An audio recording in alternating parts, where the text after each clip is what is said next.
Of all the subspecialties in communication, perhaps none is more challenging than health communication. That's because the subject matter is diverse and often complex. Also, you're typically communicating about risk, sometimes to very large and stressed out populations.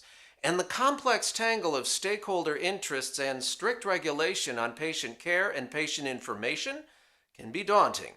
Still, if it's done right, health communication can make a big difference and even save lives. To get some more insight on all of these fronts, we took a field trip to a major health communications conference and spoke to a leading expert there. Well, Gary Krebs, a longtime George Mason University faculty and director of the Center for Health and Risk Communication. Thanks for taking some time. A lot of people care about communications. They may work in communications, strategic communications, but may or may not deal in the health sphere. So what is unique about communicating around health to populations and to other health experts?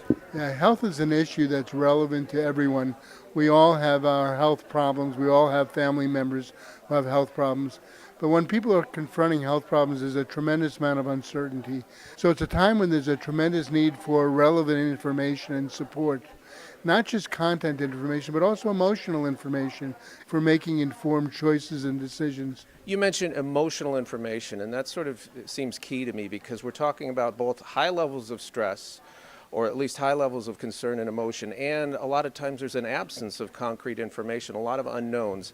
When those two are present, how do you sort of navigate from a communication standpoint? Well, there's a growing literature in the field right now about different areas of health communication.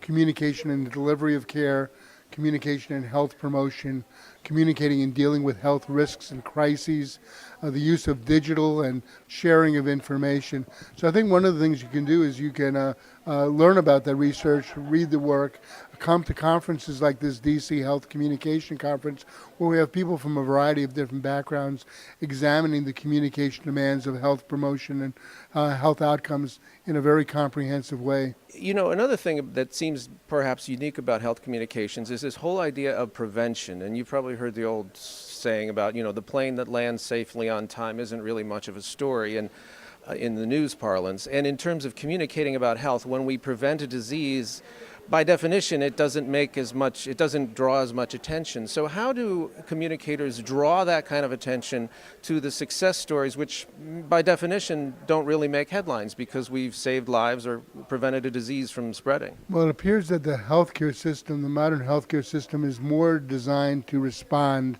to health problems rather than to prevent them. And it's a really big problem. The World Health Organization and CDC and other places say that up to 2/3 of healthcare problems can be prevented by our personal health behaviors. So the health communicators try to identify what those risks are, make people aware of them, and encourage them to engage in healthy behaviors. My last question here is, a lot of times communicators gravitate towards simple messages, not a lot of information, because we know as practitioners that people can get overwhelmed by a lot of information. Now at the same time, giving people guidance about how to stay healthy or how to get healthy can involve a certain amount of complexity. So how do we sort of bridge those two worlds as communicators? It really is a paradox. I think the issue is that we need simple messages that we can understand, but they have to be messages that are accurate, that are usable, that are clear, that are appropriate, that are specific.